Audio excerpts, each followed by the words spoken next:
Reyes at the plate. Home run hitter. First pitch swinging high in the air, deep down the right field line, towards the corner. Canning is there, and he makes the catch, tumbling over the sidewall. Canning with the play to end the game. Peanuts win it 5-4. Talk a little bit about your background and how you've gotten here. Sure, yeah. This will be my 4th year in minor league baseball and 2nd in this organization. I was a broadcaster for the Potomac Nationals last year when they were up in Woodbridge. And before that, I spent 2 years in the Milwaukee Brewers minor league system, AA Biloxi Shuckers in Mississippi, and the AAA Colorado Springs Sky Sox in Colorado. Before that, I was a graduate of Northwestern University in Chicago. Got to announce some Big Ten sports, and that's where I really cut my teeth. Your family's involved in broadcasting, your dad in particular. Yeah, my dad is the longtime television voice of the Minnesota Twins. His first year was 1983, so I got to grow up around the game, and no surprise that you grow up around baseball, you want to stay in it as best you can. When did you decide this is something that you wanted to pursue? Always, as I said, grew up around the game and loved the game of baseball. Played it as long as I could, but my career ended in high school. Once I got to college and got some affirmation that I was decent at the baseball side of things on the air, and I wanted to pursue it. I got a chance to try some other sports as well, and I want to keep those avenues open, but baseball is really where my passion lies.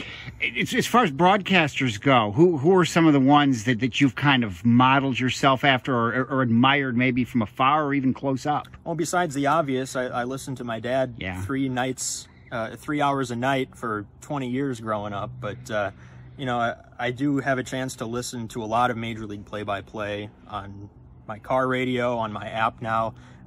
Technology makes that really easy, and I don't want to say any names of people that I like, but I do appreciate a well-crafted broadcast. Well, it is easy because I have the MLB app, and for it's a cheap app, and you can hear all the games. Yeah, it's amazing the way you can just with the click of a button go to any place across the country, internationally even. I spent the last winter in Australia, the last 2 winters, and technology can make things pretty easy for a sports fan these days. Well, and a baseball announcer is like none other. I mean, you have a connection to a community like no other. Yeah, it's a unique relationship because you're on the air every night.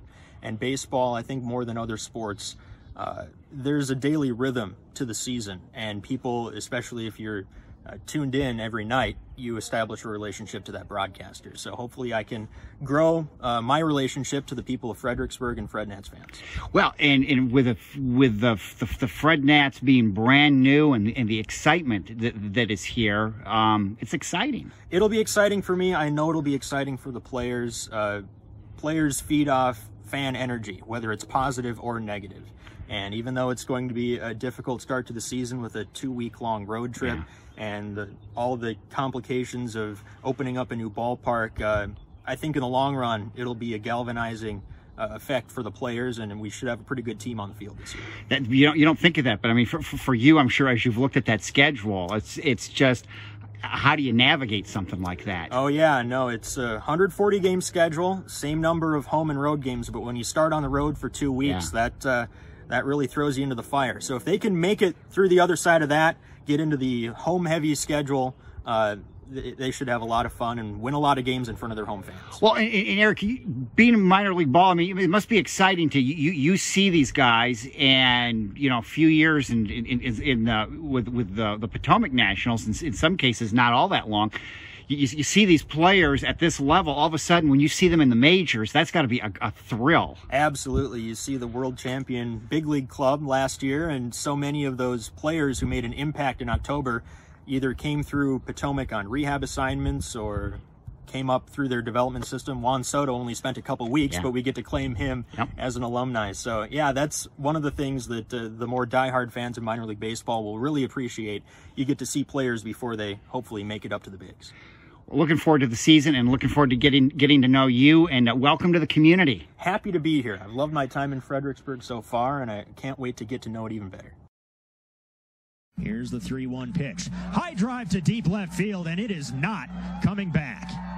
Oh my goodness. Keon Broxton with his 3rd home run of the year, his 2nd in as many nights, and it's 3-1 Sky Sox in the 7th.